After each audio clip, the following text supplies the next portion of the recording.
Talking Grit, a Detroit Lions podcast. Powered by the Monroe County Reporters. Here are your hosts, Jason Harwood and Jacob Litton. Welcome to another episode of Talking Grit. Yes, we're back to Talking Grit. Eric is not here, unfortunately, today. But what you do have is myself, Jason Harwood, and Jacob Litton. Jacob, what's going on, man? Not much. Still doing the remote thing for work. Really excited about draft week. I love this week. Awesome week for all football fans. Couple more days. Can't wait for it. I About know you, what I you been would. up to? I'm going to a Tigers game tomorrow, which I'm really looking forward to. Get to see Casey Mize pitch, which I'm excited about. Going with my youngest son. He likes to walk around the ballpark, so we'll probably be in our seats for a little bit, but we'll be watching it from a lot of different vantage points along the stadium. So that'll be fun for me. And the Pistons, disappointing, obviously yesterday, or Sunday. I realized after I got the Tiger tickets that the Pistons were playing at home, so it's going to be very busy in Detroit, which What a night in is the okay. city. Yeah, You it'll remember be the all right. last playoff series, the Pistons and Knicks, it was the day of the draft. No, So me and that's JJ, when true. the draft was going on, me and JJ were up, by the concessions and What? stuff. They Yeah. only had it playing on the small TVs. We were up there watching the end of the game as the draft was happening. Yeah, they put it on the big TVs. I don't know if you knew that or not because you were down. You told me were when up I there. got down there, but they only showed Yeah. the last 10, 15 seconds of the game. Yeah, right when we turned the ball over. So that was disappointing.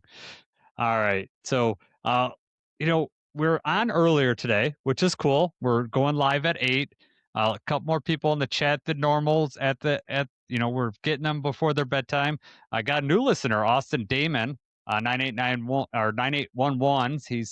He gives us a shout out. So, welcome. Glad you could be in here. Maybe you could help us out with this draft that we're going to do today. So that is our plan. We're going to mock the entire first round. So every team, we're going to mock every pick, just to kind of give us a feel of what we expect for the draft.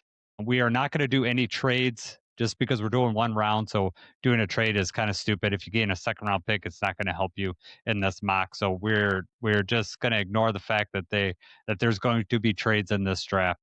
We might talk about, hey, this is a good spot or to trade up or anything like that. We'll discuss that, but we're not going to do any actual trades. Before we do all that, though, we're going to do some draft over and under. I want to get Jacob's opinion on some of this stuff, and I'll share mine. And if he's got any over unders, we'll go from there. So, Jacob, my first one I think might be a relatively easy one, but we'll see. In the first round itself, the combination between quarterbacks and running backs, 2.5 is the over under. Are you going over or are you going under? 2 is obvious, right? You have Yes. the 2. You have got Jeremiah Love. You got Fernando Mendoza. This is where Vegas is betting. Does somebody trade back into the first round and take another quarterback, or does there another running back that goes late? I'm gonna say over. I will say 3. Yeah, I think Ty Simpson goes, and that's going to be your tiebreaker. And running back could come up there. I mean, I could have did 3.5, and because I think Ty Simpson's going to go. It's a matter of whether that second running back from Notre Dame gets drafted. Well, in there, Jadarian Price seems, a lot of rumors that the Seahawks like him, and that makes a lot of sense there. Yeah, definitely. Or somebody could see that as a possibility, and they trade back in there to snatch him up before the Seahawks pick. Mm-hmm. All right. Next one is offensive tackles. Obviously, very important for Lions fans, right? How many are going to go in the first round? Let's do, I think I wrote 7. So let's do 6.5, Jacob. Do you think more than 6.5 are going to go more or less in the first round, offensive tackles? More than 6.5? I'll say 6 go. I'll say You think under. 6 are going to go? Man, I have to do the math on that, but I think there's going to be over. I think 7's going to go. It depends on, do we take Blake Miller? Because there's questions whether he's going to go late first or second. It could go as early as 17 to us. Who knows? And then, Lomu, is he going to go? Ihano, is he going to go? It'll be interesting. But And so you're I going think under. that might play out depending on how the teams at the top value those picks. Yes. Right? If a lot of tackles go early, then that means people are going to start hitting the panic button and either trading up or just picking those guys a little bit earlier than they'd want to. And then that's when you have maybe some people with second round grades going in the first round just because they need that position. Yeah, the interesting thing is if tackles do go early, which is not an ideal scenario if you want one for the Lions, but let's just say if they do, that means a position, someone else is falling. Caleb Downs is falling. Someone that's, highly rated on the board is going to slip past the top 10. And once they get past the top 10, if they, are on Brad Holmes' list, I could see a scenario where, he jumps and, the value's there and he's like, I got to get this guy. You don't let Caleb Downs get away. Right, So, right. so you I could just think see, there's too many high, there's too many defenders that are so high rated and it's like Mhm. their ceiling is so high. I don't see those teams in the top 10 passing those people up. Yeah. Especially when you've got like the Browns have multiple first round picks, the Giants have multiple first round picks, the Dolphins have multiple first round picks. I just feel like they're going to be, eyes wide on some of these receivers or defenders. And that's why, these tackles might be available later on. And then maybe by the time 17 rolls around, the Lions have their pick of, two or three of the guys that they might want. Yeah. It's going to be interesting. Those, I'll be, I'm going to be locked into this draft no matter what, but I'm really going to be itching to get this. And I don't know if you know this or not, but they changed the time. It's not 10 minutes per pick this year. It's 8 minutes per pick. Did you know that they changed that? Yeah. No, I did not. 8 minutes. So you wonder if that's going to affect the trade market, right? Like, some of these things go down to the last second. So I don't, Well, it used it's to be going to be 15 interesting. minutes per pick, right? And even My then, it was God. like the first round pick, the very first pick of the draft would take like 14 minutes. Like you Yes. haven't known who you're going to be taking for weeks. What is the holdup? The also 15 like minutes is unnecessary. it is. But the thing is that like sometimes there'll be like two picks backlogged and they won't have announced the picks and they'll be in there. So with 8 minutes, are they going to be really backlogged? Like they got to fit in these commercial breaks. So it'll be annoying if like your team is picked and then the next two teams have already picked too. Like I don't want, the card is in. Where it's like the pick is in, yeah, and then it's like, the Lions pick is in, but they still haven't even announced the Jets pick before. Yeah, That's a I know. little annoying. It's very annoying when those picks leak. And then you find Yes. out who the Lions are taking a solid, 7 or 8 minutes before it actually pops up on the screen. I hate that. Yeah. So that's a question for you. So last time I was in the stadium, last couple of years I've been in the stadium, I haven't been on my phone at all. Do you have Twitter up when you're watching the draft? Because it's going to get spoiled on there, I'm sure. Twitter up. But generally, like watching it on TV, generally, like last year is different because I was at the draft. So I did not pay attention on purpose to be in the moment and to want to hear it with everybody and have that reaction and everything. But before that, I'll have it up. You know, Outside of the Lions pick, I still don't like seeing the Lions pick ahead of time, but I have no problem seeing, who the Saints are taking, a minute or Mhm. two before it pops up. It's usually not very long before they actually pop up on the screen anyway. Yeah. All right. All right. Go back to over under. First round trades, 5.5. This is first round only. 5.5. Yeah. Well, like you just said, there were 4 first round trades last year. Now they've got a little bit less time to play around. Also, a lot of talent at the top, probably a lot of phone calls being made. Quite a few teams have more than one first round pick. I'm going to say under. I'm going to go over on it. I think there's going to be a Really? lot of trades. Yeah. I think they're, especially after the first like 10, whatever you want to say, 10, 12 players, the high end players, everyone's kind of bunched up. And so I'm wondering if someone's going to fall in love with someone and be like, I got to move up and get them, especially if the tackles start going and then all the tackle needy teams are like at the back end of the draft. Everyone has their eye on the Lions. Are they going to be trying to jump up? So I'm going to go over 5.5 trades. And so Detroit fan man 9899 says the over under on the line and Vegas, he thinks is 8.5 on trades. I think I'd go under that. That seems like a lot of trades, but If I'm making my prediction, I'll say that there's 5 trades. 5 trades. Okay. Yeah, I don't know. I don't want to give a specific, but I think it's going to be over 5.5. So at least 6. All right. My last question I have for you, and then we can move on to the draft, unless you got questions for me. But this is a Lions one, since this is a Lions podcast. How many picks would the Lions have in the top 100 when it's all said and done? So we have 2. Obviously, we have 17 and 50. Are we going to get another pick, or do you think it's going to just stay at 2 or possibly be 1 and we'll get rid of our second round pick? Where are you at? I want more picks.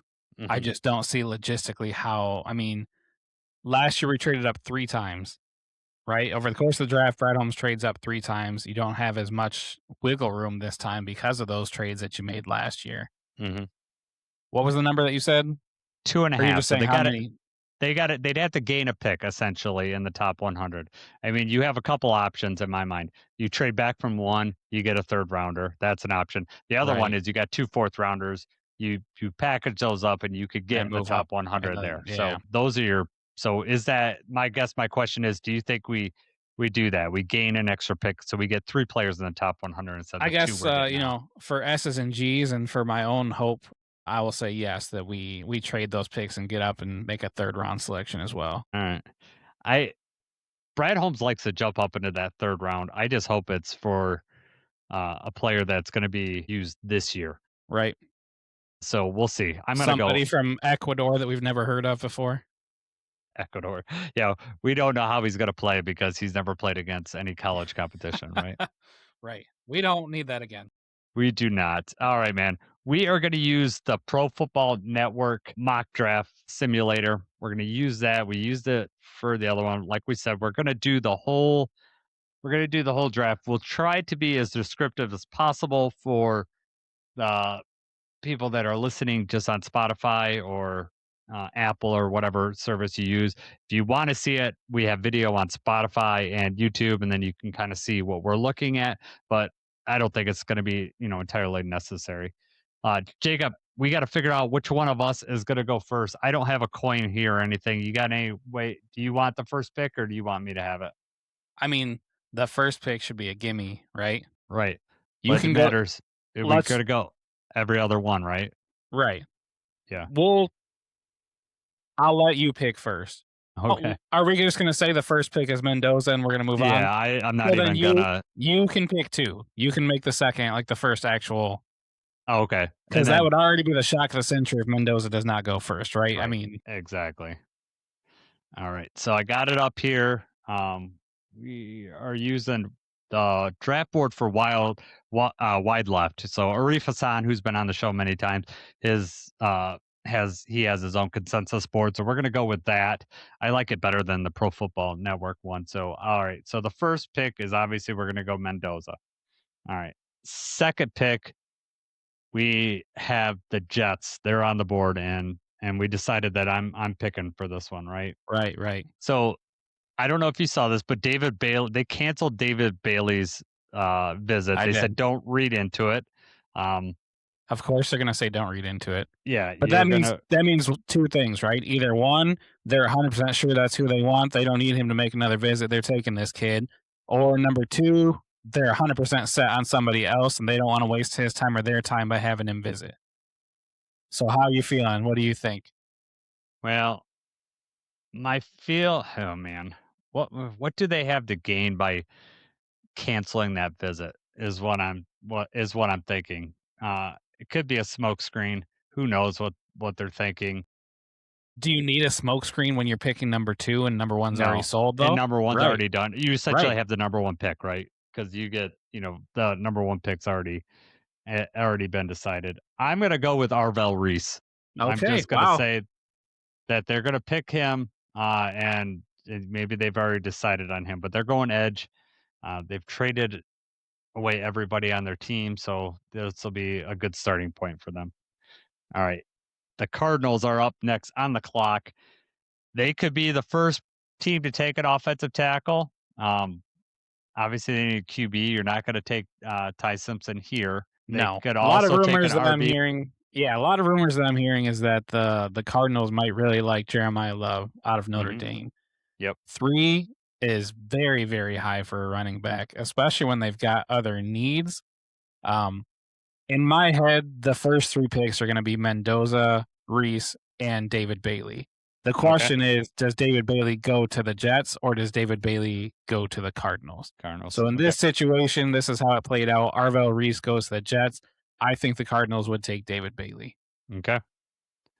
All right. David Bailey goes. All right, Titans are on the clock. Edge, everybody needs an edge, right? So, uh, you got Ruben Bain out there, but would it be 3 edges in a row? Could you go there?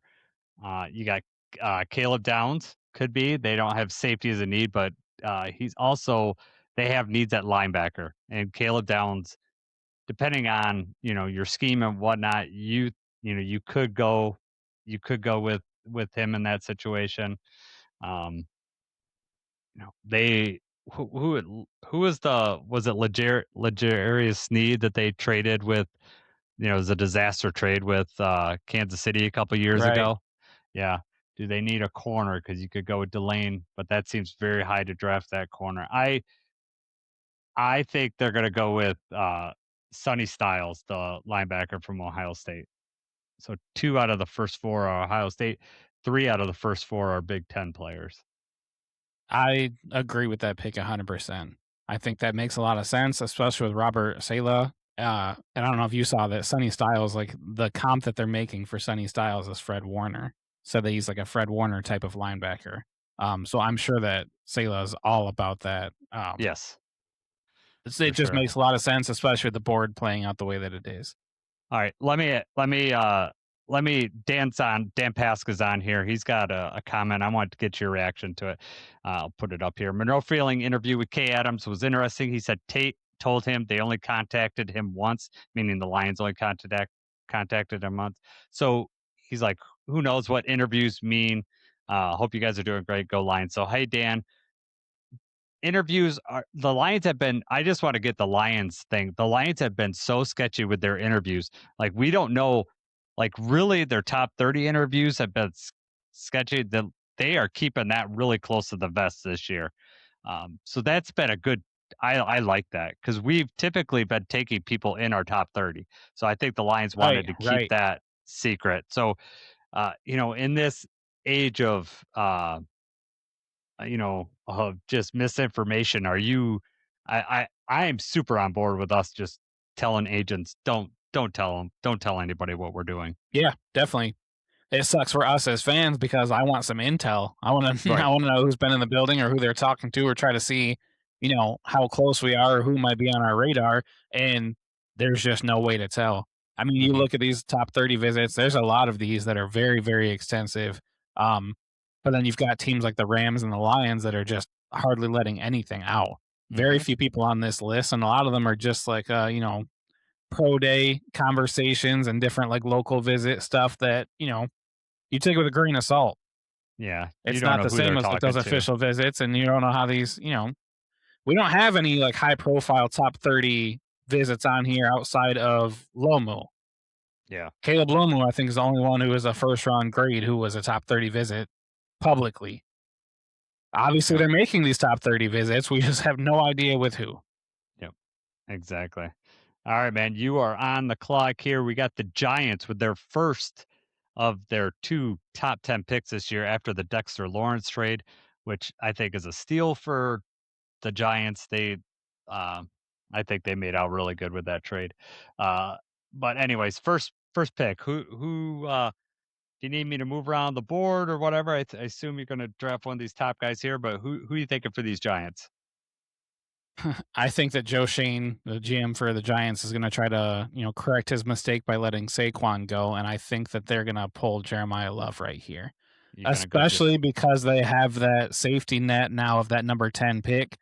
The number 10 pick is when they can hope that one of those defensive backs falls into their lap, and if they don't, maybe they take a wide receiver or something else at 10, but number 5 for a superstar running back, I think, is where he's going to go.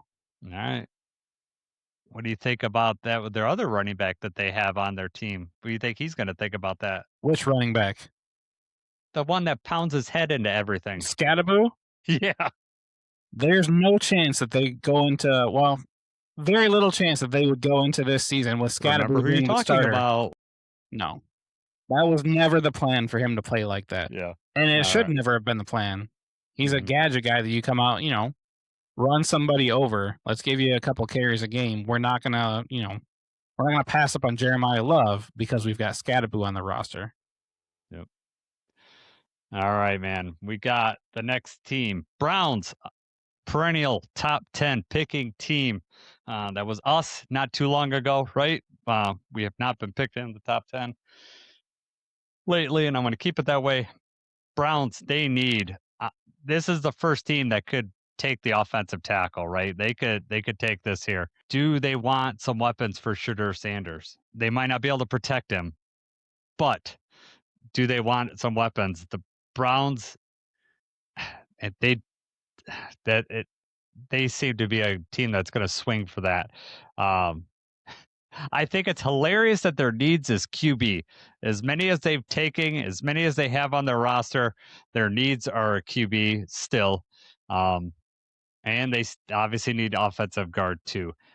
Too early to take a guard here. Man. Do you take Ruben Bain and then you got the most a scary defensive line out there? Right. Go the Texans route. We don't want any offensive linemen on our team. We just want to rush their quarterback. It's like the water boy defense. It's like, Yeah.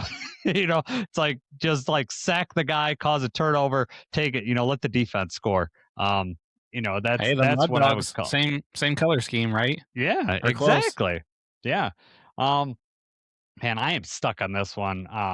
Maui Noah's screaming out for me on this one because the Browns need offensive line help. But they need so much on this team. I am gonna go Maui Noah here. Wow. All right. This is good. This is the first pick that I don't know which direction they're gonna go. Right. I think the rest of these are pretty reasonable. Obviously, if Bailey goes first, who knows? But I think that I think these are a pretty good top 5. The Browns, I really don't have a good read on what they're gonna do. So, but I'm gonna go with Maui Noah here. This is the first offensive tackle off the board. This is when our heart starts to like pitter patter a little bit. Is this going to be a run? And we'll see. So the Commanders are up next. Jacob, you get to pick for the commies. So this is going to be interesting because I think that the Browns, in my opinion, I think the Browns like Carnell Tate and that they would probably take him if it played out exactly like that. Now in this scenario, Browns take Maui Noah. Carnell Tate is there for Washington. Mm-hmm. So then Washington has a discussion like if they really fell in love with Carnell Tate or Mekhi Levin, do they take the wide receiver right there? Or, because Caleb Downs just fell into their lap, do they pull the trigger and get that defender right there? So I'm going to say with the way this is playing out that the Commanders would take Caleb Downs, being the best player available and a difference maker on defense. Yeah, somebody really who they met with multiple times and have like a top 30 visit and everything with Downs. So yeah, there's smoke there. Yeah, I would like Caleb Downs to slide a little bit, and I think their new fraud on offense is a lot more pragmatic. I think in the previous regime, they probably go with the shiny object, right? They want to give Jay Daniels a weapon out there. So, you could see that Carnell Tate, the Jordan Tyson, the other wide receiver from Arizona State, is like screaming up the board. Will someone, jump and take them? I don't, I'm not sure. All right. We have the Saints at pick number 8 on the board. They, just like a lot of teams, edge, wide receiver, cornerback, guard, and tight end. It's too early for that tight end, at least in this class, to take here. And is the Ruben Bain stuff enough to scare people off to have him slip? I think if this played out exactly how it does, those top 3 available are going to be a very hard pick. Or any of them are going to be good for the Saints, but I think they're going to have a hard time picking between those. If the best players on the board are Ruben Bain, Mansour Delane, and Carnell Tate, those are all positions of need. Those are all difference makers. Yeah. All people that they've met with, and there's rumors that they like them all. The Saints are probably loving if this is their situation. They just get their pick of those 3. Right. This could be a trade for them, right? Like if someone else falls in love with someone and then they back up like a couple spots and be like, I'll take one, if I can get one of those 3 players, then I'm golden, right? I think if it falls, we're not doing trades, but that would be a spot for them. I'm going to go with. The problem is that the people directly behind them all have multiple first round picks. Mm-hmm. So there's not the need for them to move up another spot or 2 Or, just the whole fact the Saints don't wanna drop too far, right? The Cowboys are always willing to trade, but then the Saints would drop down 4 picks in this scenario, and then if Mhm. those are the 3 guys they could pick between, there's a chance, bang, bang, bang, they're all gone. Yeah, well, you could say, well, I mean, you could make the argument like the Saints, maybe the Chiefs want Carnell Tate, and they'll know that the Giants could jump up in front of them to get, to get them. So I mean, there's all of these mind games that could be played. But in our scenario here, just to keep this moving along, I'm going Carnell Tate. I think they they want to see what Tyler Shook could do. He played better than probably most of us anticipated with the roster that they had over there. They want to give him a weapon. So they're going Carnell Tate. That is what the third Ohio State player off the board, top 8. That makes me sick, but they didn't win a national title, so whatever. They didn't get to the title game. So, all right, Chiefs are on the board. Man, they have And some good players to pick here too. right, and see, now the Chiefs are in the same sort of situation, like, Hmm. they need an edge, Ruben Bain is right there. They need a cornerback, Delane is right there. They need an offensive tackle, Fano is there. There's only 1 tackle off the board at this point in our Yep. draft, and then they also have their pick between Mekhi Lemon, Jordan Tyson, or maybe they love one of the other receivers that's, traditionally towards the bottom of the 1st round or 2nd round, Concepcion, Omar Cooper, uh, you know, this would be interesting if it plays out exactly like this. This is one of those things where it's like, okay, who do the Chiefs have the highest grade on? It seems like the Chiefs really, really need offensive line help. But with Delane being there, I'm gonna say that they would take the cornerback here. Yeah, I especially with the Trent McDuffie trade, right? They just Right. get a first round pick for him, just replace him with a cheaper option.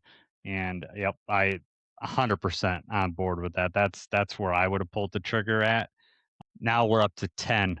The Giants got, they got some needs here. They also have players that they want to trade. Kayvon Thibodeau. You could see a trade brewing where they edge is not listed as a need for them. However, Ruben Bain falls to number 10. You could trade Kayvon Thibodeau, get some, draft capital later on, and then, you got another cheap option on the edge. That'd be an option. Wide receiver, Jordan Tyson has, jumped up the boards. Is that someone they're going to want to go with? They do need a guard. You got Vega there. Uh, other USC wide receiver, Mekhi Lemon, who's getting compared to Amon-Ra St. Brown. I don't know if you've seen that. That's a lofty comparison. The USC Yes, connection there, but yeah. right. Um, who are they going to pick here? They all, they traded away a defensive tackle, but there's just not any in this class that I think they're going to go with. Man, who do I think that they're going to go with Mekhi Lemon. They're going to go with the wide receiver. We're going to have the second wide receiver taken in this first round. The Giants give it Jackson Dart a whole bunch of weapons this year because they got their quarterback, right? So that's what they're going to do. Right? They, can't pass up that receiver just for Ruben Bain in that scenario. Right. So then we move down Dolphins with the next pick. Yeah. Edge is a position of need for them as well. Ruben Bain's right there. That makes a lot of sense. Mhm. They also have multiple first round picks, so it's like do they take their chances that there's going to be another receiver there at the end of the first round that they have as high of a grade as Jordan Tyson, who we just mentioned has been screaming up boards. With this, I would say the top 3 picks for them would be Bain, Fano, or Jordan Tyson. Wide receivers start coming off the board fast, so they pull the trigger there. Ruben Bain being from Miami and everything, I think makes for a good story. I think it makes a lot of sense. I'm going to say that they would take Bain here. All right. Does that make JJ happy that you picked Ruben Bain for his I don't know. Dolphins? Dolphins are a touchy subject with him right now. You got to tread lightly. I'm sure. All right. But that would make the Cowboys super angry because I'm sure yes, they want Ruben Bain. That'd also be a trade back too. The Dolphins like, hey, if you want him, what trade are you offering? Because we'll take him right now. Mm-hmm. Yeah, and then you know what Jerry would say, be like, "Hey, we got our replacement for Micah, and we used some of those first round picks, so we'll see." All right, Cowboys are up. They need some defensive help, man. They also need a tackle. Would this be where Fano goes? I don't see Jerry Jones taking a tackle. I don't see him either doing that, and I want to say that he's gonna want to make, he's not gonna pick a tight end. Does he pull, does Keldrick Falk jump up the board? Does he, go with the edge there? Um, he's not gonna he's not gonna pick he's not gonna pick Vega in this spot. They are spending so much money on wide receiver and they're hoping to get, Pickens. They're not gonna pick a wide receiver here. I'm going with McCoy, the cornerback out of Tennessee. They are going to get the next cornerback on the board here.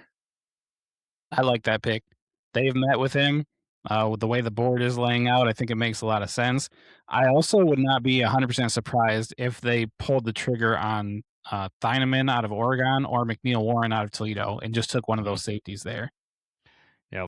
Cowboys like trading up more than trading back, but that also, if it fell into place like that, they may be calling teams and trying to move back a little bit so that they can get one of those other guys a little bit later. I think it's more likely the Cowboys trade up. Yes, I think the Cowboys are not going to be picking at 12 either way. I think they're going to be trading up, and the Browns are. I know that that's like a pot, guess, but we'll see. Next up, Next the Rams up, at 13. Rams at 13.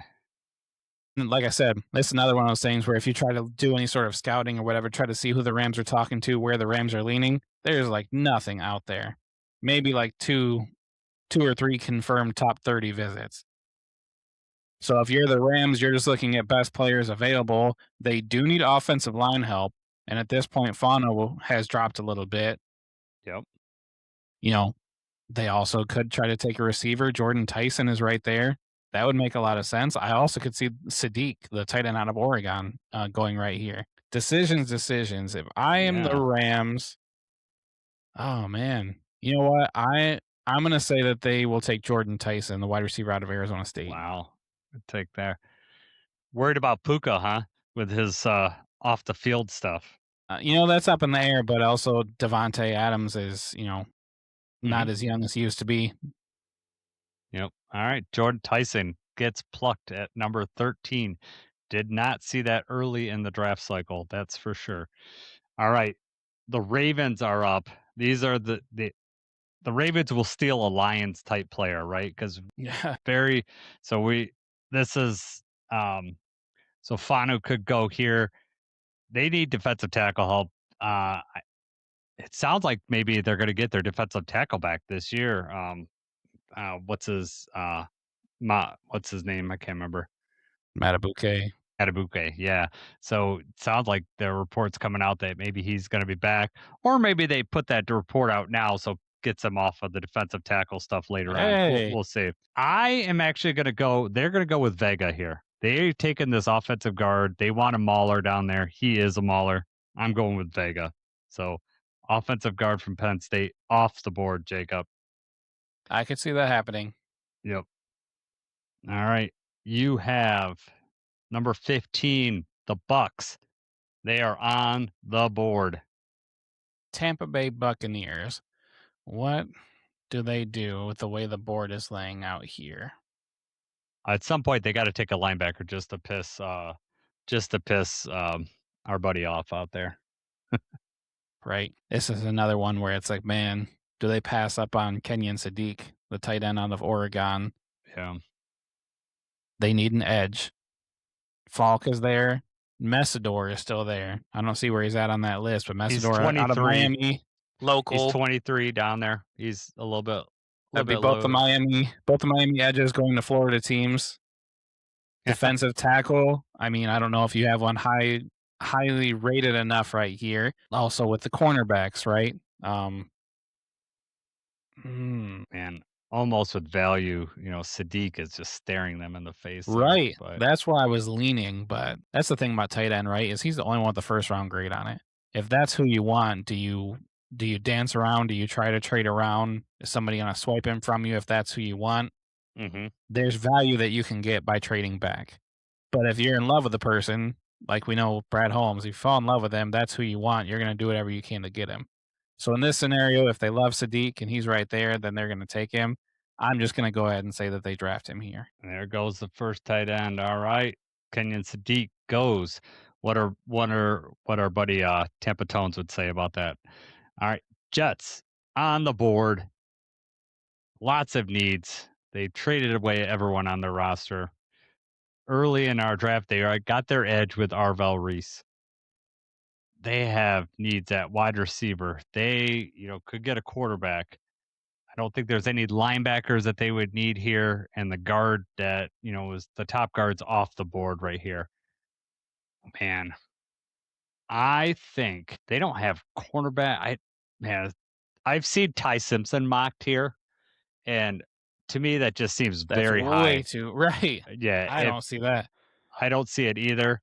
I would love it. It would be awesome because it Right. just gets, as many quarterbacks that could go ahead of us would be the better, but I just don't see it there. Secondary guy, we've traded away, Sauce Gardner. DJ Reed was gone last year. I don't know what their depth is there. You could go with Avion Terrell, the quarterback out of Clemson. If the Jets like him, I don't know if they visited him or not, but that's where I'm going. We are going to get this cornerback at number 20. Avion Terrell goes to the Jets at number 16. Aaron Glenn with his defensive backs Yes. has got to have a few of them circled that he would want to take there. And Avion Terrell is the highest on the board. Colton Hood, the cornerback out of Tennessee, where is he at on that list? He is number 31 on this list. See, I could see the safeties going here too. Either one of those safeties going in that situation. So you get it. I think you timed this out right, so you could make the Lions pick. If this board fell, this is a magical way of falling. Right. All right. So pause. We're not doing any trades in this. Are you listening to the Fanu's there? Are you just jumping up and going, I'm taking him? Or are you thinking there's so many of these tackles that I could take? I mean, Monroe Freeling's there too. Are you thinking of trading back? Or are you just happy with the guy that's there? I think that they would just be very happy that Fano fell back there, and they're like, it's a done deal. Let's do it. Okay. What would it take to get you out of this spot? Like, how far back would you fall, and how much would you need to get out of this spot? I mean, that would be, what are they willing to offer? Right. Like, what do we move back? Like, the Cowboys are there. The Cowboys try to trade up. We move back 3 spaces. We get pick 20. We get their first round pick next year, and then maybe that's how we sneak in a third round or something like that this year as well. Mm-hmm. I'd say then you look and say, okay, there's 3. Well, we said no trades, but let's say if that's what's happened, then there's 3 people going in front of us. If they take Fano, if they take Monroe Freeling, then you've got Caden Proctor, Blake Miller, those people that we're predicting are going to be there at 17 anyway. That really depends. Brad's got his people. They've got their grades. If they've got a high grade on Fano, they're not going to chance that. No. Now, if they're not in love with him and they've got, if they've got Fano, Freeling, Proctor all in the same tier, absolutely he would trade back and try to get some more draft capital, because then at that point we're taking any of them, whichever one falls to us. Mm-hmm. If it plays out exactly like this, I don't see that happening though. Okay. So you want to go with Fanu right now? Right. Do you agree? Like, if this is how it happened, that it's the pick that you would want? Yeah, I think if Fanu falls this far, that they're probably I think that they're probably going to go that way. Even if Freeling falls, I could almost see Freeling going too. I think that either one of those guys, I think they're going to be pretty happy with.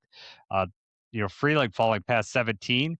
It's funny because like he'd been screaming up boards, but we think we talked about this at one of our podcasts. Like after a while, after the combine wears down and like these athletic freaks, they tend to go back to the tape. And then, I think Monroe Freeling's like lack of starts is going to play a factor whether he goes or not, unless someone just absolutely falls in love with him. But I think that Freeling possibly will be there when we pick at 17 like he was here. All right, I think this might be the easiest pick that we've had so far. It's been mocked so much. I'm going with Dylan Thieneman, the safety for Oregon for the Vikings. It's going to happen. That safety is off the board. There's so many there's so many players that I'd like at 17 that we had a spot for that the way this fell, we could get a really good player or we could trade back and get some capital, and that's how we could get that extra top 100 pick. All right, Right. Jacob.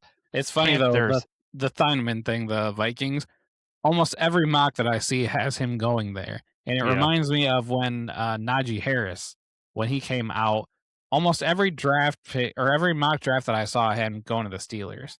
Mhm. And it's like that was just one of those things that just made too much perfect sense. And then, sure enough, it spoke it into existence, and that's where he went. So it kind of just feels like that same sort of scenario with him to the Vikings, unless somebody pulls a trigger on him earlier than that.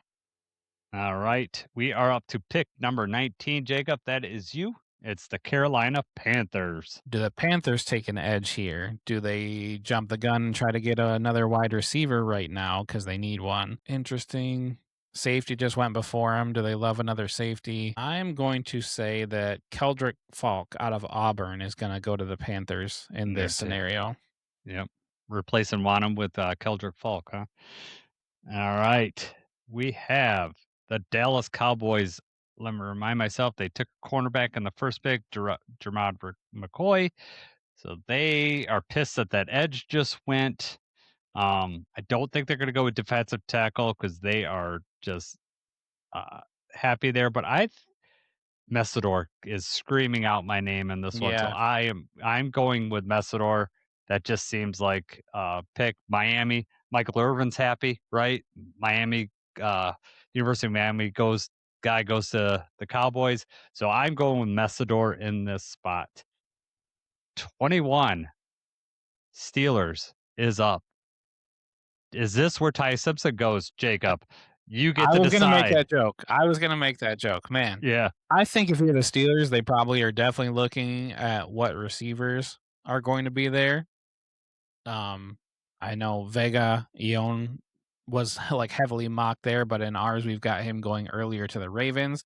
So with the draft board falling the way that it is, they need safety help, and I know that they like Emmanuel McNeil Warren out of Toledo.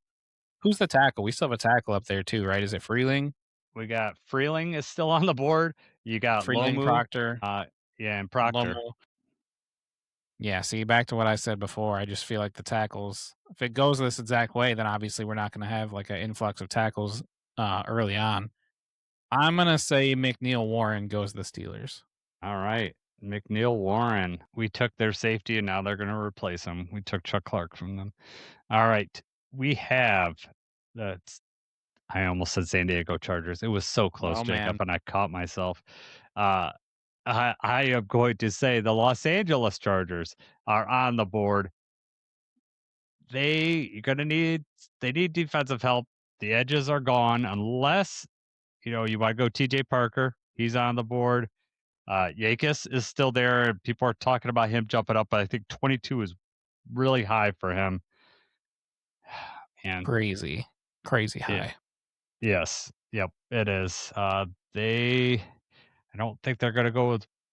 Man, the board is not falling like great for them in this spot. They may be looking to trade back if this falls this way. But since we're not doing trades, I have to make a pick. It feels like Harbaugh would, even though he doesn't need a tackle, he really would like Caden Proctor. Move him to the inside for a year. But you might need you might need him because both their tackles got hurt last year, and one was in training camp right after he signed the big contract. Who knows if he's going to be back? You know what? I'm going Caden Proctor here. They move him to the inside if their tackles are healthy. If they're not, they got the fallback and they put Caden Proctor on the outside. I'm going Caden Proctor to the I did it. The Los Angeles Chargers. Even after you talked about it, you still. I know. Yeah, just I know. Imprinted. It is. It's like calling the Cleveland Guardians. Can't do it. Right. I definitely think if it played out that way, they would have a conversation about Peter Woods or Proctor. Which big guy do we want? Which side of the line? But one of them would be going right there. Yep. All right. You have the Eagles they might have a spot at wide receiver opening That's up with AJ Brown exactly going. exactly what I was just going to say. Sounds like AJ Brown is gone. They're going to need help at receiver. They also are trying to, get some more offensive line help. Do they love Freeling? Does Freeling, get snatched off the board right here, Mhm. or do they go with Omar Cooper or Concepcion? This is tough for me. Something about it, my heart just says that they would go receiver here. Okay. But for the sake of this, I just don't see them passing up Monroe Freeling here in this pick. So I'm gonna say in this scenario, the Eagles would take Freeling. All right. I think you're right there because that seems like a value pick for the Eagles are going to do that. They value offensive line play. Their offensive line, just like ours, was down last year, right? So they're going to want to replace that. You got to, protect Saquon Barkley, and give him some running room. All right. I just wanted to look back, see what the Browns picked because they're up. We did go with Mami Noe, so they did get some tackle help. Uh, Man, I don't think I think that they're on the Shedeur Sanders train. I do not see them going with Ty Simpson. I just think that they're going to do that. However, I do think they need some offensive weapons. And Jacob, I'm not really up on the three wide receivers. I haven't looked at the wide receiver class just because the Lions are not in there. Denzel Boston, Casey Concepcion, or Omar Cooper Jr. If you had to pick for the Browns, which one would you pick for them? Ooh, if I had to pick for the Browns, so not just Yeah. who I like, but if I'm the Browns, who are they looking at? I feel like it's probably Concepcion. All right. He is off the board. They got their wide receiver, got Shedeur Sanders, a weapon there. We're going with that. You keep mentioning Shedeur, but Shedeur is not the answer at starter right now, right? Are they not? I mean, they're still trying to say that it's going to be Deshaun Watson or what, Oh my God. Who knows? right? I mean, As soon as Watson falters, you know, their fans want Shedeur Sanders out there. They just do. So I'm go with that. To me at the end of the day, that's who's going to be starting by the end of the year if he's healthy. That's why I go with that. But yeah, they're going to have to say Watson gets a chance just because they're paying him so much money. right. All right. That means I have to pick for the Bears. The Bears, yep. Could this be where the first defensive tackle goes? There's two of them on there. Uh, Tyleek went in the same area last year. You got Caden McDonald right there. Do the Bears follow Lions suit and draft their run stuffer with a little bit of juice? Do they go there? I don't think they're going to go with anything with wide receiver. They have met with defensive tackles. They've also met with offensive linemen, and Caleb Lomu is there. And Ben Johnson with his offense and trying to recreate everything with the Lions. I'm gonna say that they take Lomu here. Okay. Do they need offensive tackle help? I don't. They think they're Not tackle. really. Yeah. Well, do you bump him inside? Do you do the same thing that we just talked about, Right. with Proctor? So, all right, Lomu goes off the board. That is pick number 25. We have 7 picks left.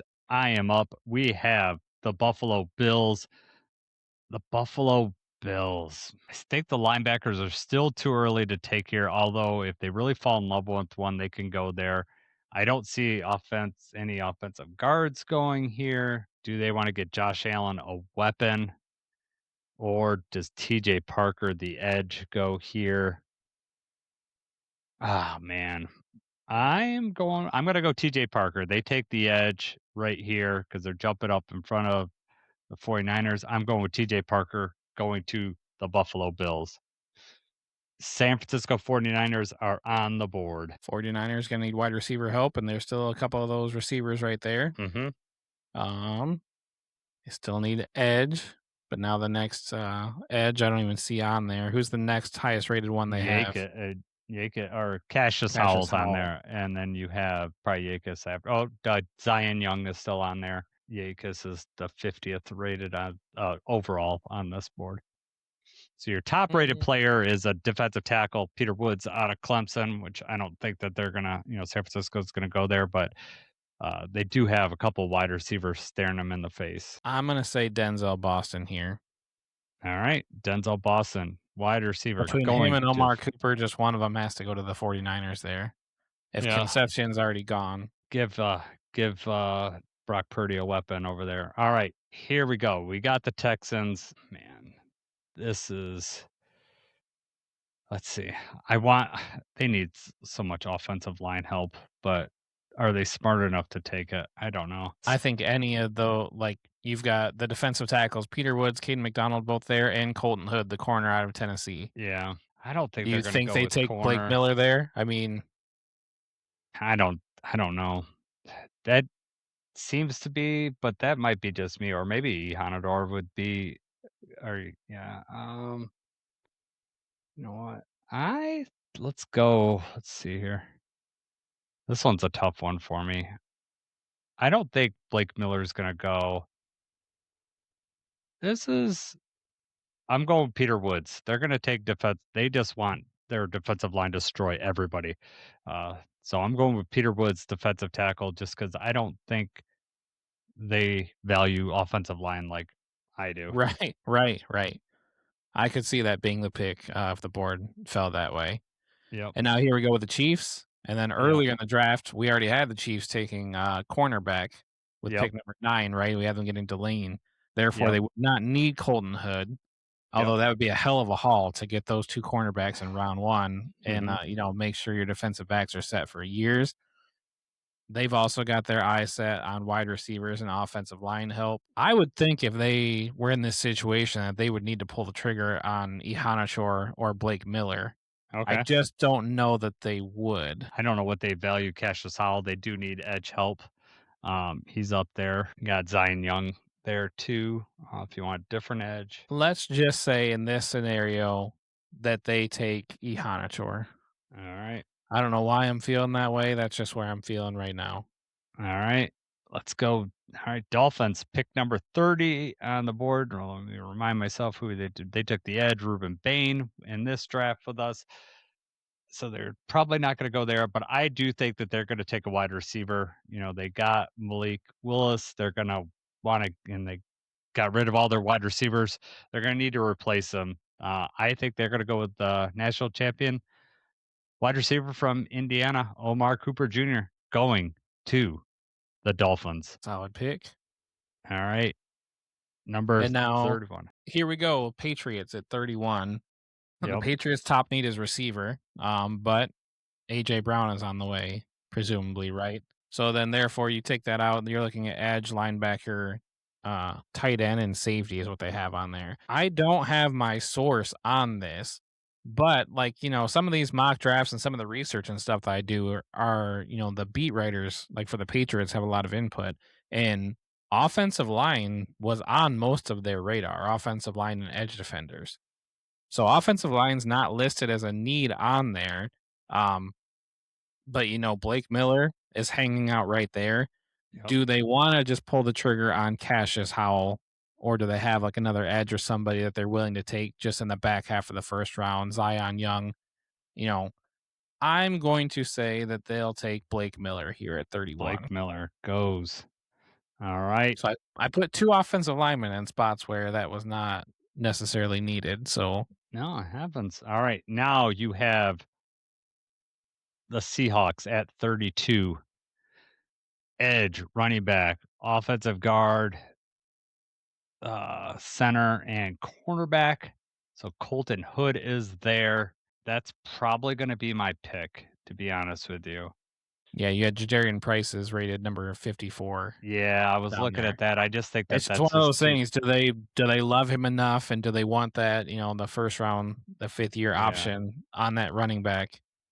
Yeah, I don't think that they do. I, yeah, man, I could go with Cassius Howell too, but I just don't know if he's their type of player. D'Angelo Ponds also I like. If he could slip up into the first round, that would be an interesting development. I think I'll go with Colton Hood though, cornerback out of Tennessee. That round that ends our draft. So that was fun, man. That was good. Right. The Do you tackles have a way did of fall. saving that or no? I should have been writing these down. Yes, I could save it. It says I Yeah, could download it, and then we'll revisit after the draft and see Okay. Yep, I how just many we downloaded got it. right, So let me see. Let me see what it if looks any. like. Yeah, nice. Bailey would go Oh, number there 2 we go. overall, and then we just completely lose it. They're on just every. Here we go. All right. Perfect. Yeah, let me actually share that. My son is upstairs losing his crap because they are Yeah, just because the Tigers are losing their crap. yeah. Yeah. All right. Let's see if this shows this. Yeah, there it goes. All right. So there's the whole draft. So if anybody wants to see the whole thing, it's on the screen right now. We're not going to go through it all just because of time constraints here, but it's on the screen right now if you want to see it. But I want to get to we're an hour in. I want to get to our Lions just draft history. Got some questions for Jacob. We just want to not going to spend a ton of time on this, but just like the history of what the Lions have picked in the first round per pick. We have it broke down. The Lions have had the first round pick 4 times. A couple of the guys are one's from 1943, one's from 1950. I don't know anything about them, but I do know Billy Sims was 1980. It seems weird of running back being chosen number one, but that was a very common thing in the 1980s, even into the 90s.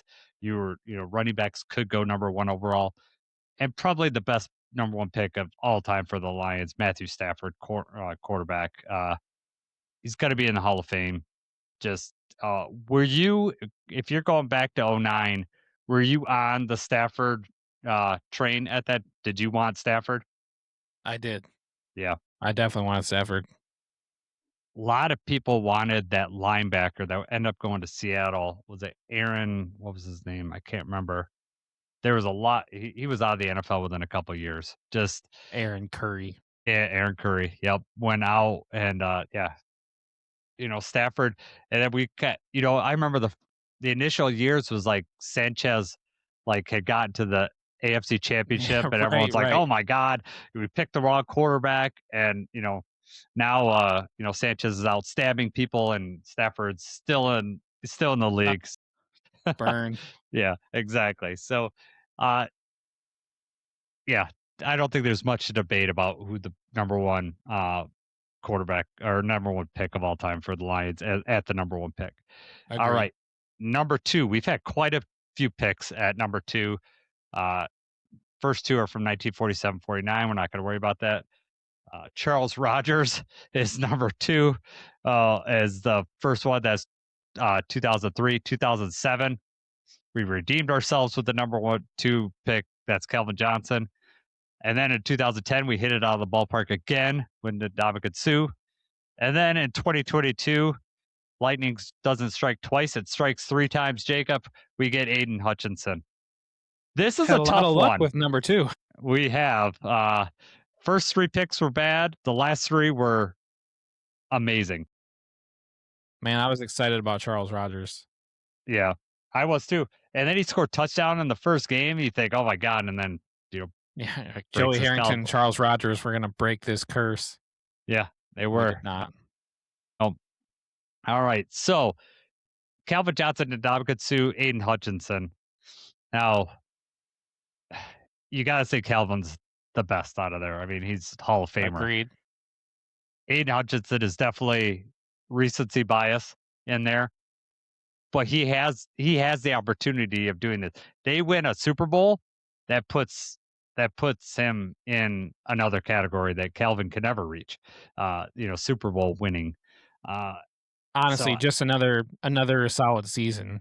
Another solid team season out of Hutch would be more than Suh had. Because as soon as the success started coming is when Suh jumped ship for the money. Yep.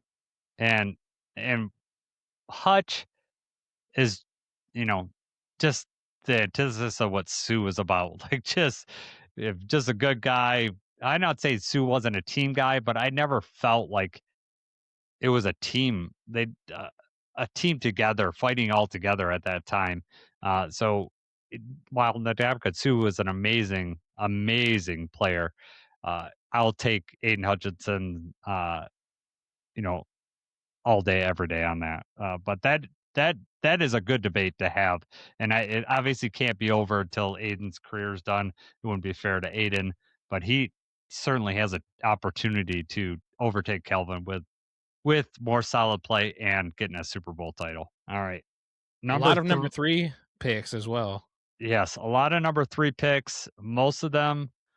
Oh, well, the first two, again, I don't know from 1956, 1960. Not worried about them. So we got four picks that I Don't remember remember that all. pick from 1960? You didn't listen to that live on the radio? I did not at all. Wasn't around. My parents wouldn't even remember that pick. Anyways, Benny Blades, 1988, very good safety. I doubt that you remember him, Jacob, but he was a very good safety, hard hitter. Love Benny Blades. I've However, heard the name, but no, I do not know who that is. however, the next one is all timer Barry Sanders, number three. Just Debate over. Yeah, it's done. You sure Joey Harrington is? I think the closer debate is who had the better Lions career, Joey Harrington or Jeff Okuda. Right? Well, I will say that Harrington did get his Thanksgiving revenge on the Lions, whereas Okuda never got that because he was just so That's injured not all the for the time. Lions. What? Yeah, I know. I'm just saying career in general. So Barry Sanders, hands down, just amazing. We've had number four pick, that's Otto Graham, quarterback. Did not sign with a team. That's during That's the war, so he yeah, did not sign with the team. yeah. All right. We've had couple or three, five, or what, four, five, six number five picks. The first four are from 64 or older. Number five is Bryant Westbrook. If you remember the defensive back out of Texas, didn't live up to that number five pick. And then Ezekiel Ansah was a surprise number Ziggy. five pick. Yeah. When he went that year. I remember being shocked that we picked him, wondering about this guy. Then he was he was good when he was healthy, but Right. unfortunately, health did not favor him. So, all right, number six, nothing to write about except for the most recent number six pick is our man Lomas Brown in 1985. That's the last time that we had the number six pick. I would say that pick worked out. That was a good pick. Right? Love Lomas. Yes. Number seven in the seventh round got Couple obviously noteworthy number 7 picks. yeah. There's quite a few here. So Mel Farr is 1967, and the only reason I know him is because he used to have car dealerships, and you would have Mel Farr. That's the commercials I used to see when I was a kid. 1987 was Reggie Rogers. I don't remember him. I do remember 1990 Andre Ware, disaster quarterback, run and shoot quarterback from Houston.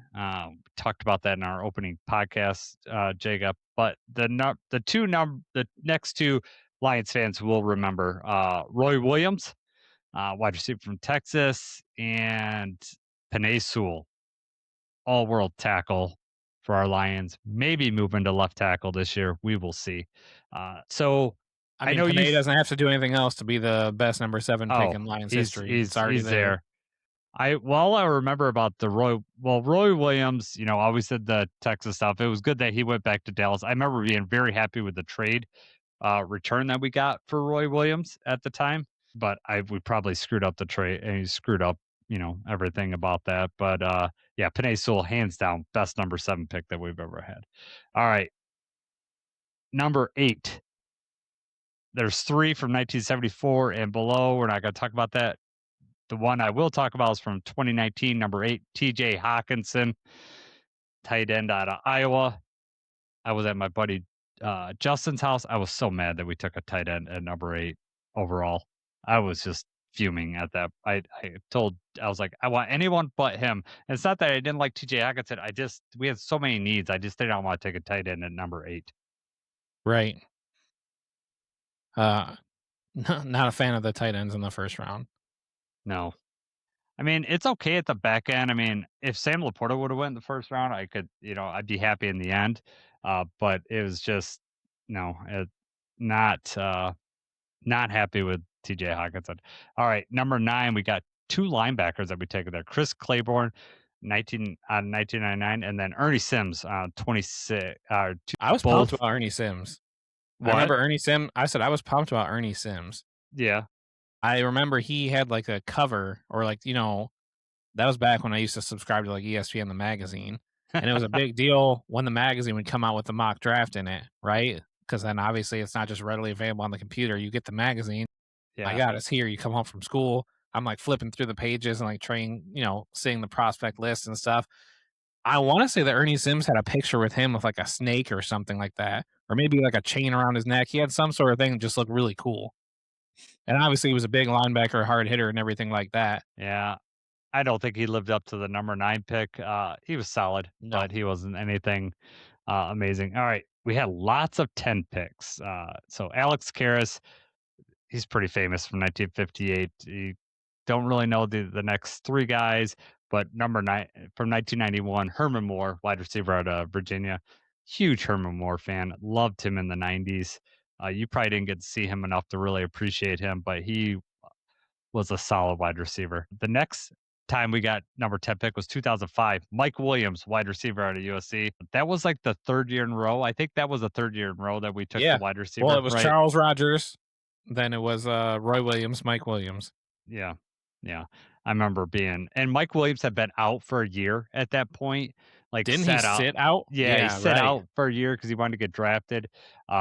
And so, yeah, it's just somebody the Lions would not take now. And you would say, hey, that's probably a really bad number 10 pick. But then in 2014, we draft this tight end from North Carolina, Eric Ebron, who would somehow be worse than Mike Williams, at least in my opinion. I cannot stand Eric Ebron. When you mention the Hawkinson thing, that's what it always goes to, because like I was sitting there, that was one of the drafts, I'm sitting there with my friends. And at this point, like we had already started doing the mock thing with like me and my best friend, that we do these mock drafts and everything like that. And I was like, oh my God, the possibilities, all the people that are right there. Like, you look at the best players on the board. There was Odell Beckham, Aaron Donald. There's just all kinds of linemen, all kinds of superstar players are right there. And a tight end was not on my radar at all. So then, here they go. They draft tight end Eric Ebron. I'm just in shock. They still make fun of me for like just being like in shock, then angry. Like, what are we doing? Oh God. Yeah. Just his attitude his whole time here, and not very mature. Just, ugly. All right. Number 12, had that 6 times. We're only going to talk about the most recent one, and it was back-to-back years, 22 and 23. Jameson Williams and Jahmyr Gibbs. Both great picks at 12. Pretty good. I'm okay with that. I think. And those are both via trade, right? We traded down for Gibbs. We traded up for JMO. Yeah. So maybe we trade up from 17 for another superstar, number 12 this year. Yeah, he's got to be from Alabama, right? So not really any Alabama guys. Yeah, Proctor. I'd be really pissed if we traded up 12 to get the Proctor. Nothing. You'd be pissed that night, but you give it 2 or 3 years and see how he did, and then it would make sense, right? Right, and that's what Brad Holmes' argument is, right? I'm going to get my guy. I'm going to get a football player. You're going to be happy with him. And,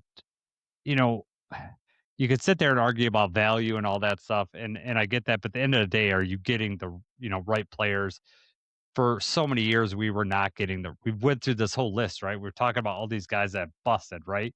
And people don't want to give Holmes credit for just getting guys like, Aiden Hutchinson. Well, he fell in your lap. Well, you know what?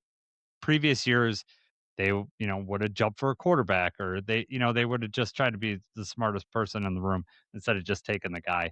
And also, we just get lucky that Aiden Hutchinson did fall to us at 2. All right, 13. They've drafted here quite a bit too. 1, 2, 3, 4, 5 times. The most recent time, and the only time we'll talk about is Nick Fairley at 2011. And the only thing I remember about this is we had Sue, and people were wondering why we drafted him. And I remember Michael Irvin just going crazy because we drafted Nick Fairley, like on the draft coverage. He's like, oh my God, they're going to be unstoppable up the middle. Didn't necessarily turn out that way, but yeah. You got anything else? I think that was Fairley. That was another thing that was like pretty exciting, but it was like his effort was just not there. It was just like everything was just kind of whatever, and it did not translate from college at all. It just felt like, okay, he got a paycheck and now he's just coasting here on out. That is what the Lions' current one try to get, weed out those players. We don't draft Right. those players. High effort guys, salty guys. We need that. All right. Nothing at 15 to noteworthy. 16, obviously, we got to talk about Taylor Decker going there. Never like the all pro, but just a great technician, Pro Bowl-esque player, just solid there. At number 16, you'd be happy. If we get a tackle that's like Taylor Decker at 17 and we just stick him in there, I'm going to be really happy with that. I mean, yes, do I want another all pro on the other side? Yeah, that would be awesome. If I get Taylor Decker, I'm happy. I think that's a good pick. Agreed. All right, 17, Reggie Brown, who had the neck injury, the gruesome neck injury. And the other one is Goster Cherilus, tackle out of Boston College. We got to do better than that this year, Jacob. Right. All right, 18. The two of our 18 picks are both recent. Jeff Backus, tackle out of Michigan. He's kind of like recent. Yeah. How long ago? Recent in the sense of our Lions fandom, as opposed to 1973. I know, but you got to cool it when you say recent. How long ago was 2001? Okay. Well, I meant in my Lions fandom, so it is recent for me. And then Jack Campbell, 2023, which people were really upset about. I remember scratching my head a little bit. I was very open to Jack Campbell, and I'm very glad that he's on our team right now. I saw some arguments on people like, I don't care if he's all pro or not. You don't take a middle linebacker there. So that's a terrible argument. We're pissed about drafting all pro people. No, right. You draft all pro people. Now I get it. There are certain positions that are bigger in need, but the guy runs our defense. We trust him to run our defense, and he does a good job. He has a very vital job other than just, what he does on the field. As far as you can say that about kicker, but outside of that position, if you're getting an all pro at pick 18, you're wanting an all pro no matter where he's at. Right. And he's still he could be multiple all pros, right? I mean, he's young. Right. We're hoping to get multiple all pros out of that guy. All right. Nothing at 19 that we could talk about. 20, Luther Ellis. You probably don't remember him, Jacob. I don't know if you do or not, but very solid defensive tackle. The first time I started playing Madden, I remember having, he was on the team. Yeah. Actually, it was Barry Sanders on offense, and then Luther Ellis. You control him on defense because he was right in the middle. All right. Number 20. All these guys are the 20th pick. I remember all these guys. Actually, I'm sorry, Luther Ellis was picked 20. There's also Terry Fair, Stocker McDougal, Brandon Pettigrew, and then Frank Ragnow, which was Stocker McDougal had a brother on the Packers, right? Did he? God, talk about a weird Thanksgiving dynamic. Hang on, I gotta look it up now. Brandon Pettigrew, who we all remember, he was interfered with in that playoff game, right? That was when the guy face guarded him. Stafford threw to him. They picked up the flag. I'm sure that was Pettigrew. That's mostly. He also caught that touchdown pass that Stafford threw with his separated shoulder. I also remember him in for that game too. Pettigrew was solid. I mean, I'm not, but definitely not, an amazing tight end. But maybe, in 2009, tight end position was definitely different than it is now. But Frank, obviously, the all-time pick at number 20 for the Lions. Right. Stockar's brother did not play for the Packers. He did have a brother in the league, but he played for the Eagles. Okay. Man, I remembered it kind of wrong. Yeah, kind of wrong. All right. We're going to quickly go through the last part here. We had a brother that played. That was impressive, right? I mean, I'm pulling that from memory bank. You pull it out. Yeah, that's good. I was 10 years old. Half right. You're like the kid on, his math test. Like, I was good up until I screwed up. Can I just get some partial credit? Because I got something right. All right. Number 21 pick, you got Johnny Morton, Jared Davis there. Obviously, Jared Davis was a complete disappointment the whole time. Johnny Morton, solid wide receiver. Not talking about the OC. We're talking about the wide receiver. He's still in favor with Lions fans. All right. Nothing at 22. Better wide receiver than he was a fighter. Did you know about Johnny Morton? I knew that. Yeah, I did know that. Yeah. 23, we got a couple offensive linemen, Jeff Hardings and Riley Reef. I remember people not liking Riley Reef. He was just, battle. Then he goes to the Vikings, and we can really hate him. Some people were happy when he went to the Vikings because they thought we were just going to get a bunch of sacks because people thought that Riley Reef was a turnstile down there. All right, number 24, Terrion's at that spot. The most recent, there's someone from 1968. Jury's still out on Terrion. I still think he could do it regardless of this off the field stuff, but jury's still out on him. But the jury is, we had no one at 25, but at 26, we've only picked there once, and we knocked it out of the park. Robert Porsche in the, what is it? What do they call the Ring of Honor? Whatever they call it up there, the Pride of Detroit. That is, amazing, amazing pick there. He would not fall that far in the draft. Now those ends go, good ends go really, or good edges go earlier. Aaron Gibson, I remember this huge Aaron Gibson going, and yeah, just didn't work out. 28, we've had 2 picks. Tyleek, obviously still on the team. Hopefully he does, he keeps improving. Laken Tomlinson, still in the league, I think. I don't know if he's going to play this year, but he was in there last year. Drafted way back in 2015 and still in the league. I was just going to say, for being kind of like mediocre, he's hung around for a very long time. Yeah, I know. Yeah, he's probably one of those good locker room guys and is just solid enough that you get it. And it also tells you how needy this league is for able-bodied offensive linemen. And we've drafted at 30 twice. Lions are not used to picking that late. Those are obviously traded up to get into that spot. We had Kevin Jones, who I liked Kevin Jones, running back. He had a couple solid seasons. And then Javid Best known for his electric run on Monday Night Football, where the stadium shook, and then didn't play very many games after that. Concussions, unfortunately. Yeah. But yeah, all right, man. Wrapped up the draft. I got a question for you before we take off here. Your dream scenario for round 1. What is your, like, you're just so happy that this happened? I honestly don't like picking where we're picking. I don't have a dream like person or dream scenario. The only thing I can hope for is that once that pick comes, the like top 5 people available, at least 2 or 3 of them are people that we've had on our radar and that we've talked about. Okay. Like the way that the draft went tonight, where you've got that conversation about Fano or trading down or Proctor still there, or like multiple people that we've talked about, Blake Miller. Like if those guys are all there, I'm okay with it to see who we pick and what we get. The kind of nightmare, not even a nightmare, but just, the thing like it was last year is when the pick comes, we've got 4 or 5 possibilities, and then it's somebody that we had like a round 2 grade or somebody that we're not very high on at all goes 17 overall.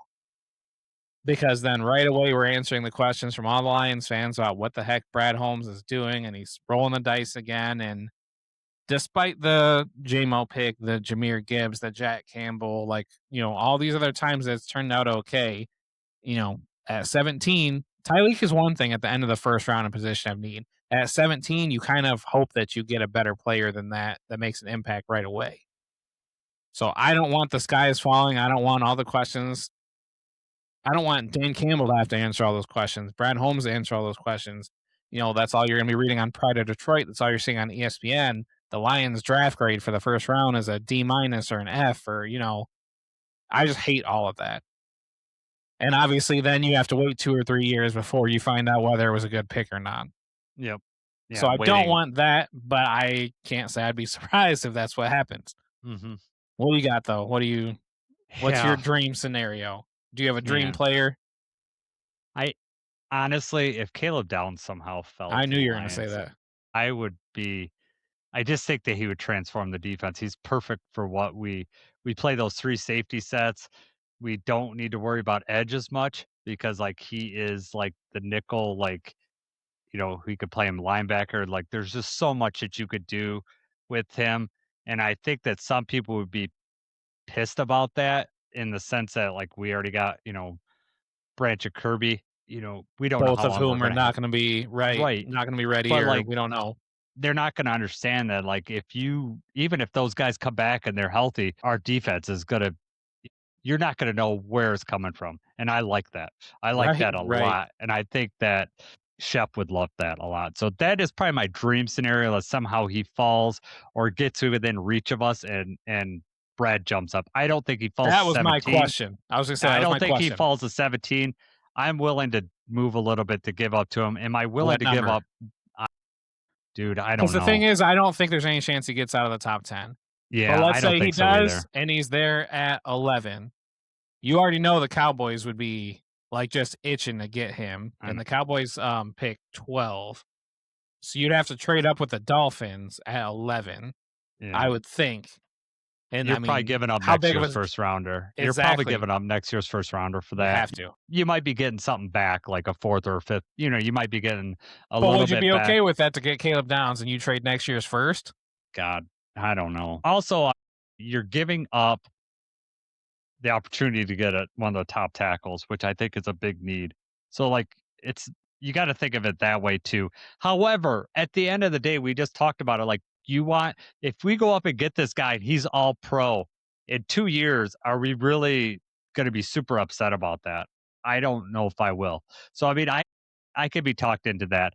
My dream scenario is Caleb Downs somehow falls like 12 or 13. He gets in with the reach, and we can move up and trade next year's third round or next year's second round and move up. I would certainly do that. However, I would say a more realistic thing that happened is almost what happened tonight. We have so many options at 17 where Fano falls. We still got Freeling. I'm not a huge trade back guy where like always want to trade back, but in this scenario where I'm happy with multiple guys and Blake Miller could be my fallback, I run in this draft specifically, and I think for the Lions, I want to pick up extra picks in that top 100. I really do, because I think we could get another starter out of that. And then, couple with the 2 fourth rounders, if we get a third rounder, we trade a fourth rounder, we can get up towards the beginning of the third round. I would be okay with that. I don't see any way that you trade up more than 2 spots without having to give up that first round pick next year. You don't think so? I don't. Yeah. Especially with the other, like you said, a lot of people calling, a lot of potential trades happening, a lot of smoke going around. I just don't think that Brad Holmes is going to fall for that either. But it's very likely that the Dolphins or somebody, if they're calling like, hey, and obviously that would be 6 spots up. But I mean, if you're even moving, 2 or 3 spots up, we're picking 17. So it's not like they would have to drop very far in this year's draft. That's what you're hoping for, is that you can leverage that, a team is only falling back 4 spots. Therefore, you don't need my first round pick next year. Right. I don't see it happening, though. Yeah, I don't see it happening either. But that's my dream scenario. Somehow, I really like Caleb Downs, and I think that he'd be great for our defense. However, I think a more realistic one is that we have multiple tackle options, and we trade back and still get a tackle, and we pick up another top 100 pick, if not more, depending on how far back we fall. And we even have some edge picks in there. So I think that I'd be happy with that. I think we pick at 17. I think that that's what's going to happen. However, I'd be okay with trading back and getting an extra pick in this draft, because you get some extra defensive help or whatever. But hey, could be around this time Thursday night. Maybe it'll be getting close to the pick. 2 more days. My nightmare one is that we trade up and get a tackle that we could have got at 17. That's my nightmare, is that we trade up and draft Blake Miller. Yeah, right. Yes. Like we fall in love with him that much, and Brad Holmes is like, I got to go get this guy, even though he probably would have been at 17. But that being said, if he turns into Taylor Decker, okay, so be it. But that's my nightmare scenario, is we trade up and get someone that I think we could have just got at 17. I don't think trading up and him performing like Taylor Decker did is enough. Okay. I think if you trade up, you need Taylor Decker career to be the bar. That needs to be the floor. You've got to be higher than that to warrant trading up and losing a first round pick next year. Yeah. Well, I don't think you trade a first round, but like say you couple 50 and in one, and you move up like 2 picks. Just you move up to 15 to get. That'd be terrible for me. Like in my opinion, that's terrible.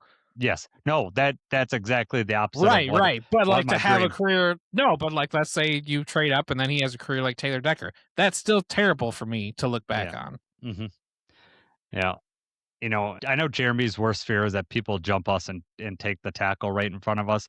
But if the board falls the way it does, we have so many choices at that pick that let those tackle people jump up. We back up. We still get our tackle later on, and we get other draft picks. That's what I'm okay with. And I Right. think that we talk about Brad Holmes wants to use the word constraints. You want to talk about constraints? Well, you know what? You know what helps? Getting starters in the third round. Getting starters, in the even in the fourth round, that would really help getting cheap starters for a few years that helps offset these 1-year contracts that we do. So we'll see how it plays out this weekend. I'm going to be super excited. Jacob, what are we thinking of coming on? What Friday morning? What's our what can we tell our listeners that we're thinking about doing here? I would like to try to come on Friday morning as like a first reaction. It would probably be a quicker pod. I'm not sure Yeah. Yeah, I'm if we thinking like jump on 15. live or if we just record like whatever. Yeah. Yeah, like a 15-minute thing. Just Yeah, our hopefully initial thoughts. excitement, Yeah. disappointment, whatever it may be. Also, like leading into who fell out of the first round that we might be targeting in the second round. Yeah, exactly. Quick talk, 15 minutes just to get on there. We'll jump on early. Maybe people can get on before work and just chat. The other option is if something crazy, crazy happens, Jacob and I could jump on draft night, but I think both of us really want to watch the draft. And so it's hard for us to tear away from that. But if something crazy happens, you and I might have to just jump on here and talk about it. Agreed. Good or bad. Good or bad, right? Yeah, yeah. Could see me screaming for the first time as a Lions fan. I haven't had that moment on the stream yet, but Jacob, this is a great week for us. Draft is super exciting time, and then there might be a little lull, but then we get schedule a release, right? So probably next week we'll talk about this first round pick, but next week we'll talk about draft. We'll talk about our draft pick, our whole draft haul, what that means. We'll talk a little bit about the roster, I'm sure, and you know plus these interviews with these players. See who jumps out and is Hassanin this year that we just Right, instantly right. fall in love with this 6th round pick. So we'll see. Got anything else before we take off here, Jacob? Good, man. I'm ready. I'm ready for Thursday. All right. Want to give a shout out to Dan Pask, Elventi, Scotty's on here. Who else? Detroit fan was on here. Well, I just want to get him right. Get up. Detroit fan 9899. Appreciate you guys with your questions. I hope we got to most of them. I hope you guys had a good time. And if you guys are listening, when we're not live, thank you guys. And we'll hopefully talk to you later on this week. So one last thing. Go Lions.